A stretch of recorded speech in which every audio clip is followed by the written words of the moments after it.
mootummaas baay'ee dhume humni addaa amma hin jedhamnedha. Itti gaafatamuu waraanaa qabeenya qabee manni barbadaa'e manni abbaa seeraa barbadaa'e gubatee manni barattoota manni dhuunfaa gubatee barbadaa'e duguuggaa sanyiitu geggeeffamaa jira. Onurratti ba'aa wallaggaa akka jirutti nama kuduruu qabee aamuruu jaartee limmoo eebaan turuu giddaa firamuu amma garitti an jiru kan rakkoo guddaa keessa jira. Namni hin jiru qalamee dhumeedha. Mootummaan an jirtan alaadiidhaan nu birmaddaa dhumneerra dhumarraa fe'e. Aanaa Kiraamoo ganda tokkootti itti gaafatama bulchiinsaaf nageenya akka ta'e haalli naannichi keessa jiru baay'ee yaaddessa ta'uu hima. Humni nageenya iddoon dhumu kan himu amma mootummaan dafee akka isaan reebu gaafata. Akka magaalaatti bulchiinsaaf nageenya magaalaatti gandaatti dhuguma nama waliin nyaannee nama waliin nuti galagalee nu waraanaatti jira. Erga nama isaan beenu dhimma duguuggaa lammiitti nurra ga'e malee dhimma biraas dhimma daangaa fakkaate dhimma duguuggaa lammiidhaan nurra ga'e Oromoon jiraachuu hin dandeenye. Daangaa amma kanatti kan jiru nurratti labsi mootummaan illee taasii yoo godhellee humna mootummaa kanaa ol kan ta'u isaan ta'u jechuudha akka keenyatti. Ka waraan geeggeessuu jiru eenyu? Saalii Amaaraa qalanii deemanii kun nama baatu qalanii deemanii harka kutu qalanii deemanii harma kutu qalanii deemanii jifuutiin saamburii rukutaa deemu namaaf hin jirre kan lammii namaaf uumama namaaf hin jirre irratti kan ta'anii raawwataa jiru. Kan amma iddoo haadha manaa kootiin jiru iddoo daa'ima kootiin daa'imni kun bakka sadiitti hiratu qaama dhiiraallee hin kutu irratti morma baana jedhu mormatti kaayatanii kan isaan deemanii kan akka keenyatti waan jedhee ibsus hin qabu waan godhus hin qabu manni gubataa jira. Mootummaan humna dabalataa isaniif hin ergine? Mootummaan humna galgabatu nu ergeera. Mootummaan illee garuu ammallee hanqina qaba. Mootummaan halkanii guyyaa deemaa saside kana mataasaa beelaatiin qorraan isa dhufanii waraana galanii isheen bakka biraatti mishigii qofforatteetti utuu isaan bakka biraatti adeemanii karaatti isheen waa biraatti rukkutte ammallee diroongii xiyyaara silqiilaasaa ta'e malee humni kun amma sannilee asitti lubbuusa dararuuti yaala. Asirraan karaa habee dongoroo kan jedhetti duulaa jiru ammallee alii kan jedhamurraati jaaddee jaaddagaa kan jedhamurraati karaa agamsa kan jedhamu kanallee loomna adda qabateera karaa waanti kanallee bishaan karaa kanatti lamaatiin isaan ce'anii daagaa jiran kuni. Kaayoon jar kanaa maali? Tokko uummata buqqaasu lammeeffaa lammii walumaa gala afaan Oromoo kan dubbatu ajjeesu fixu buqqaasu lafa babal'ifachuu daangaan keenya hangariidha jedhu akkamtettidha jedhu naannoo wallagga naannoo godinaalee meeqa waan buqqisuudha karoora isaanii walla iddoo meeqatti guyyaa guyyaatti lagatti yeroo isaan leenjifatanii tokko nyaati mannaa ko fudhattee sokkitee nyaanni hin jiru har'a guyyaa saddeettaffaa kun argee isheetiin gargar ba'e isheen ta'an immoo kan saddee tokko jirti jedhanii ardi tokko jirti jedhanii ani yoo xiqqaate ijoollee sagal qaba mataa haadha warraa kootiin maatii 10 qaba iddoo afuritti hirmaamneeti jirra. Lakkoofsammaatti nama kiraamutti du'ee beekuu dandeettu? Inni walumaa gala yoo dhugaa ta'ullee baate naannoo nama 70 wayiin ta'a kaleessa kan nuti lubbuutiin kan darbe walumaa gala humna addaa jedhee jiraataa jedhe inni irraa immoo hin beekamne. Amma waraanni deemu jira. Waraanni isaarraa waraanamaa jira ammallee dhukaasni jira ammallee. Bulchaan aanaa Kiraamuu obbo Fiqaaduu Hundee waan aanichi keessa jirgaafachuu fi yeroo itti bilbilu waraanirra jira dubbachuu hin danda'u nuun jedhe.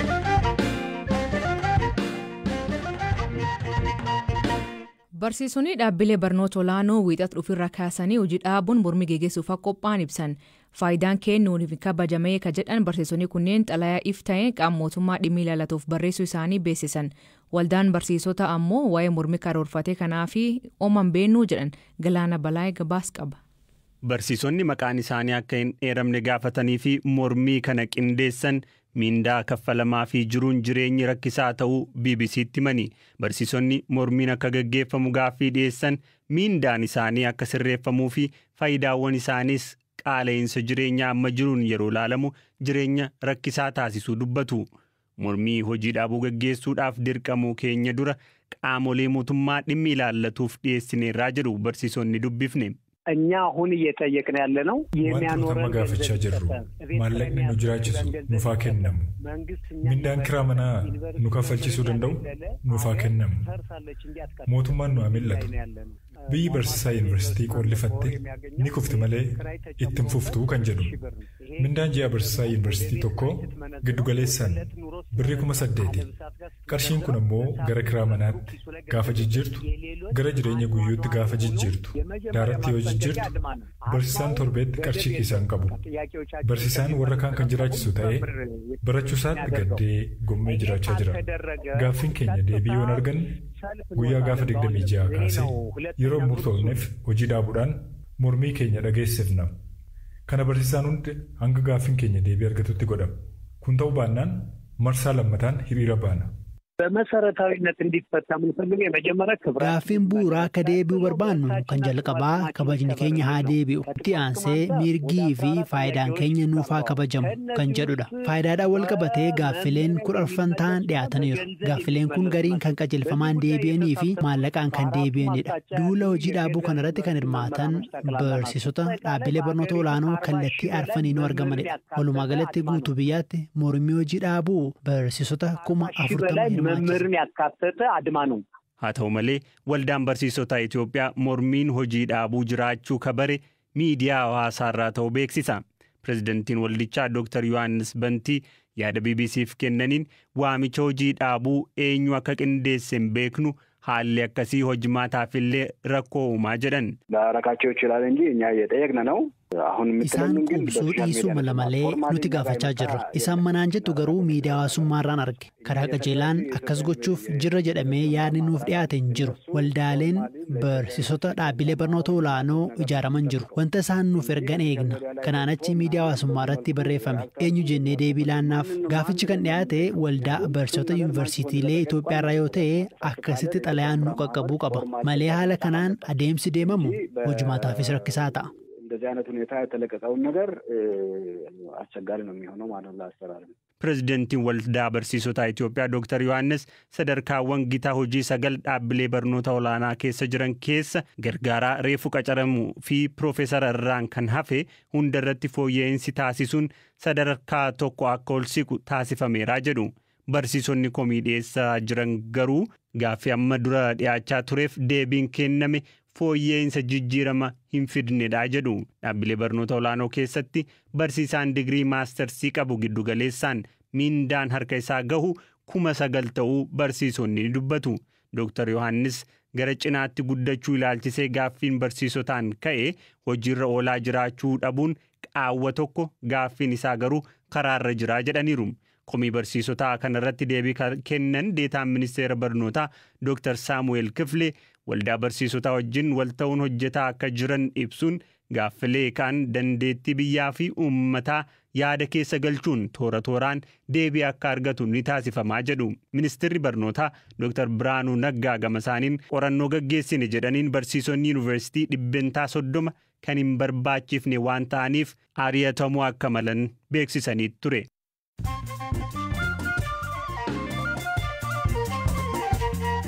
Dhaggeeffattootni amma duga gabaabaa addunyaa isanii dhiyeessaa jalqabaanii waancaa addunyaa deemaa jiruun Iraan USA'n mo'atamuu fi namoonni mootummaa morman Iraan keessatti gammachuu isaanii argisiisuun namichi tokko ajjeefamu. Aktiivist Meheran Samaa konkolaataa sayyisiisuun humnoota nageenyaan rasaasaan dhahamee du'e. Iraan mo'atamuu fi magaalota Iraan hedduu keessatti namoonni gammachuu isaanii argisiisaa turan. Qorsii yookiin qorichi dhibee wadagachuu sammuu nama yaaluu fi hojiirra oolee bu'aa guddaa argamsiisee jedhan. Qorattoonni waggoota hedduu fi yaalii gaggeessaa turan milkaa'uu dhabanii turan amma milkaa'uu isaanii himu. Qorsii kuniin dhibee dagachuu sadarkaa gar jalqaba osoo jiru yoo fayyadaman bu'a qabeessaa jedhu qorattoonni. Afgaanistaanitti haleellaa boombii mana barumsa amantii irraa raawwateen yoo xiqqaate namoonni 10 himan. Lakkoofsi nam du'ee ammaatti qulqullina qabaachuu dhabuullee aangawoonni lama BBC himanitti namni du'ee 17 ga'a. Agammaatti gareen itti gaafatamummaa fudhattee hin jirtu. Haadha manaa pireezidantii arrabsee jechuun barataa yuunivarsiitii tokko qabamuun aarii guddaa Naayijeeriyaa keessatti kaasee jira. Barataan kunin suuraa Aayishaa Buhaarii miidiyaa hawaasaa irratti maxxansuun maallaqa uummataa akka hamtuu fayyadamtee furdattee jedhe. Maatiin isaa gifti duree gurba isaaniif dhiifama gootu gaafatanillee agammaatti deebii hin arganne. Waraanni Raashiyaa fi Yuukireen meeshaalee waraanaa biyyoota naannoo haroo Chaad jiranitti akseenuu taasisaa jira jedhe pireezidantii Naayijeeriyaa. Kunneen nageen biyyoota Kameruun, Chaad, Nijaa fi Naayijeeriyaa sodaa ta'ee dubbatan.